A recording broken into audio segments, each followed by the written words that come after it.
this is not my line. This is her night line. Her line. It's fight night, bitches. Now, I'm so sad I didn't see you and your wife at the fights. I saw the pictures, though, Yeah, at we was Wilder there. Fury. Yeah, we was Okay, there. this is a big topic.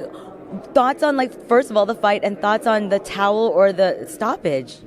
First off, like I said, I've been saying it, like it was just his night. It was just Tyson Fury's night, like it's just like sometimes things are written in stone and you can't do nothing about it. It's just, that was it, and I think the towel was actually later. I think it could have been before that, like, listen, as a fighter, you want to go out on your shield. You do. You want to get, but your trainer knows if he's never been taking a beating like that ever in his life, he has to have somebody that's going to protect him. That's why you do have a corner, So Mark Brilliant, I think he protected him because he was getting beat up. Like he wasn't just losing the fight. Sometimes it's a difference between when you losing the fight and you getting your ass whooped and you getting hurt. And I think Deontay Wilder was getting hurt. Like everything was just affecting him. He was.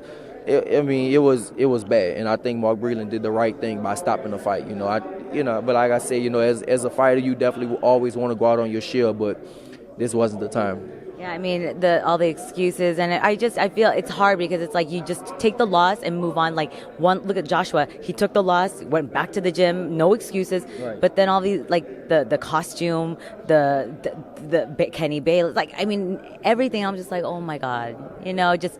Listen, I don't know if people know, but I'm a big reader, right? And I read a book about like sport athletes and stuff like that. And it's like most athletes, when you put so much into something, right? So you've been training for 6 to 8 weeks and you've been giving your all, and then somebody takes that away from you, somebody beats you.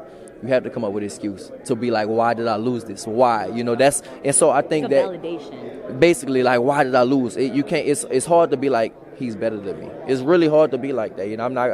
That's the same thing like with me and the Josh Taylor thing. I know it was a close fight, and I still thought I won the fight, but you still think like, like why? Why did this happen? Because you put so much work, you put so much effort into it for all this time, and then somebody beat you. And so and I think that's why people have to have some type of validation, give it some type of excuse. So people. I know, like, the media and, like, the people and stuff like that, the fans and stuff, they don't like to hear that. But as an athlete, it's just, sometimes that's just how it is. You got to have some type of validation. This man beat you, and you don't want to admit it, but it happened. That's just it. And it comes down to when they say Mamba mentality, because after your loss with Josh, you could have just gone and got kind of just went off the face of the earth and just did. You went to Brazil, and just stayed in the forest or something like that. You know what you did? The first thing I see, you're in the gym at like 3 a.m. You're on the beach doing drill work, and you didn't have a fight lined up yet. And I'm like, that's what you do. That's a champion. It's just like